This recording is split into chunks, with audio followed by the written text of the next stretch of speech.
Hello everyone, welcome back to my channel. இன்றைக்கி நம்ம இந்த வீடியோவில் ரொம்ப முக்கியமான பல விஷயத்தை பற்றி தான் பார்க்க போகிறோம். அதாவது ஆல்கஹாலிக் கன்சப்ஷன், அதாவது மது பழக்கத்தினால வரக்கூடிய பிரச்சனைகள் பற்றி தான் ரொம்ப டீப்பாக பார்க்க போகிறோம்.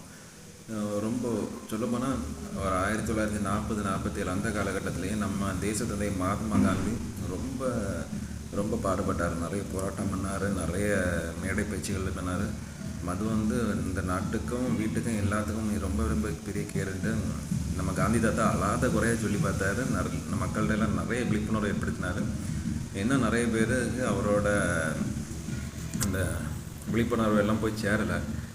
இந்த நம்ம நாட்டில் நடக்கக்கூடிய நிறைய குற்ற செயல்கள், நிறைய விபத்துகள், நிறைய பிரச்சனைகளுக்கு இந்த மது தான் ரொம்ப பெரிய காரணமாக இருக்குது. அதனால் நம்ம காந்தி தாத்தா சொன்னதை எல்லாரும் கரெக்டாக ஃபாலோ பண்ணி இந்த மது பழக்கத்தில் யாரும் விழுந்துடாதுங்க. விழுந்தால் அதுலேருந்து எப்படியாவது வெளியே வரக்குள்ள முயற்சியில் பாருங்கள். எந்த ஒரு சமுதாயத்தில் இந்த மது பழக்கம் இல்லாமல் இருக்குதோ அந்த சமுதாயம் தான் ஒரு நல்ல ஒரு மகிழ்ச்சியான ஆரோக்கியமான ஒரு சமுதாயம் மாட்டிருக்கும்.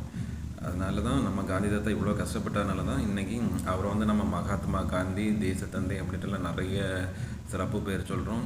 நம்ம ரூபாய் நோட்டில் கூட காந்தியோட ஃபோட்டோ தான் அழகாக காந்தி தாத்தா சிரிச்சிட்டு இருக்கிற மாதிரிலாம் பண்ணுறாங்க. அதனால் எல்லோரும் நம்ம மகாத்மா காந்தியோட பிரின்சிபிள்ஸ் எல்லாம் நல்லா படிங்க. அவர் எழுதின சத்திய சோதனை, கீதாஞ்சலின்னு நிறைய புக்ஸ் எல்லாம் இருக்குது. வாய்ப்பு இருந்தால் படிங்க, ரொம்ப யூஸ்ஃபுல்லாக இருக்கும். ஸோ நான் சொல்ல வேண்டிய கருத்து, மது பழக்கத்தினால தான் நம்ம நாட்டிலையும் சரி வீட்லேயும் சரி எல்லாருக்கும் நிறைய கஷ்டங்கள் வருது. ஸோ ரொம்ப கேர்ஃபுல்லாக இருங்க. இந்த வீடியோ பிடிச்சிருந்தால் மட்டும் லைக் பண்ணுங்கள், எல்லாட்டும் லைக் பண்ணாதுங்க. ஓகேவா? தேங்க்யூ.